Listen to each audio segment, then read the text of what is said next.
السلام علیکم ورحمۃ اللہ وبرکاتہ۔ ناظرین کرام، اللہ کے نبی صلی اللہ علیہ وسلم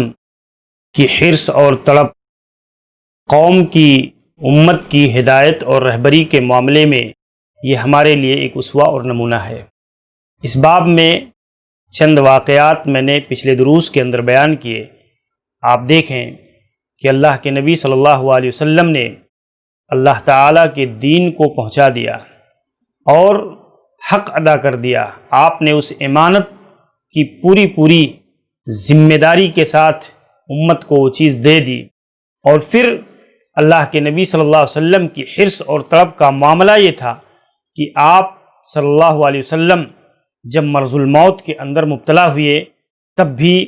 آپ صلی اللہ علیہ وسلم امت کے تئیں اس قدر فکر مند تھے کہ آپ صلی اللہ علیہ وسلم بار بار شدید مرض کے باوجود، جھانکنی کے عالم میں ہونے کے باوجود، ذرا سا افاقہ ملتا ہے تو اللہ کے نبی صلی اللہ علیہ وسلم امت کی رہبری، امت کی رہنمائی، امت کو حق کی تلقین، یہ اللہ کے نبی صلی اللہ علیہ وسلم فرماتے ہیں۔ آپ دیکھیں، آپ ہمارے لیے ایک روحانی باپ کی حیثیت رکھتے ہیں۔ اللہ کے نبی صلی اللہ علیہ وسلم کی دردمندی اور فکر مندی کو دیکھ کر ہمیں اس ذمہ داری کا احساس پیدا ہونا چاہیے۔ آپ غور کیجئے کہ ان عائشہ رضی اللہ عنہا و عبداللہ ابن عباس،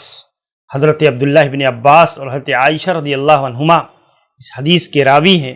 کہتے ہیں لما نزل برسول اللہ صلی اللہ علیہ وسلم تفق یطرح خمیسہ لہو علی وجہہ، اللہ کے نبی صلی اللہ علیہ وسلم پر جب مرض الموت طاری ہوا تو اللہ کے نبی کے اوپر جو ایک چادر تھی، اس چادر کو اللہ کے نبی صلی اللہ علیہ وسلم جب افاقہ ہوتا تو آپ اسے ہٹاتے، اور آپ نے اس کو ہٹانے کے بعد اللہ کے نبی صلی اللہ علیہ وسلم نے کہا لعنت اللہ علی الیہود والنصارى اتخذوا قبور انبیائہم مساجدا، اللہ کی لعنت ہو یہودیوں اور نصرانیوں پر، عیسائیوں پر، جنہوں نے اپنے انبیاء کی قبروں کو سجدہ گاہ بنا لیا۔ یحذر ما صنعوا، اللہ کے نبی ڈرا رہے تھے، اس سے آگاہ کر رہے تھے، تنبیہ کر رہے تھے اپنی امت کو، جو سابقہ قوموں نے، یہودیوں نے، عیسائیوں نے اپنے انبیاء کی قبروں کے ساتھ کیا اور شرک جیسے بدترین چیز کے اندر مبتلا ہوئے۔ آپ غور کیجئے کہ آپ صلی اللہ علیہ وسلم اس دنیا سے رخصت ہو رہے ہیں، اس دنیا سے جا رہے ہیں، لیکن امت کے لیے ہلاکت کا جو سب سے بنیادی سبب ہے، امت کی تباہی کا جو سب سے بنیادی اسباب ہیں، سبب میں سے ہے، اللہ کے نبی صلی اللہ علیہ وسلم اس کی طرف رہبری اور رہنمائی کرتے ہیں کہ یہ یہودیوں کے اندر یہ چیز آئی جس نے انہیں تباہ کر دیا، شرک، عیسائیوں کے اندر آئی جس نے ان کی زندگیوں کو، ان کے دینی ایمانی زندگی کو تباہ کر دیا۔ اللہ کے نبی اپنی امت کے بارے میں خوف کھا رہے تھے کہ کہیں یہ شرک کا معاملہ اس امت کے اندر پیدا نہ ہو۔ تو میرے بھائیو، آپ غور کیجئے کہ یہ اللہ کے رسول صلی اللہ علیہ وسلم کی فکر مندی تھی کہ آپ جھانکنی کے عالم میں ذرا سا افاقہ ہوتا ہے تو آپ امت کو اس بنیادی چیز کی طرف رہنمائی کرتے ہیں اور اس بنیادی ذمہ داری کی طرف بھی۔ دوسری روایت کے اندر آپ دیکھیں، حضرت ام سلمہ رضی اللہ عنہا بیان کرتی ہیں ان رسول اللہ صلی اللہ علیہ وسلم کان یقول فی مرضہ الذی توفی فیہ، اللہ کے نبی صلی اللہ علیہ وسلم اپنے اس مرض میں جس میں آپ کی وفات ہوئی، اللہ کے رسول صلی اللہ علیہ وسلم جب افاقہ ہوتا تو آپ کہتے الصلاۃ الصلاۃ وما ملکت ایمانکم وما ملکت ایمانکم فما زال یقولها حتی ما یفیض بها لسانہ۔ اللہ کے نبی صلی اللہ علیہ وسلم ذرا سا افاقہ ہوتا تو آپ کہتے نماز نماز، اے میری امت کے لوگوں، نمازوں کی حفاظت کرو، نمازوں کی حفاظت کرنا، نمازوں کی پابندی کرنا، اور پھر وما ملکت ایمانکم، اور جس چیز کے مالک تمہارے ہاتھ ہیں، یعنی اپنے مالوں میں زکوٰۃ دینا،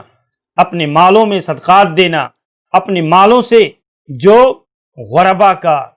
جو ہے مسکینوں کا، فقراء کا جو حق ہے، جو اللہ کا حق ہے، اللہ کی طرف سے متعین کردہ، اس حق کو ادا کرنا، اور تمہارے ہاتھوں، تمہارے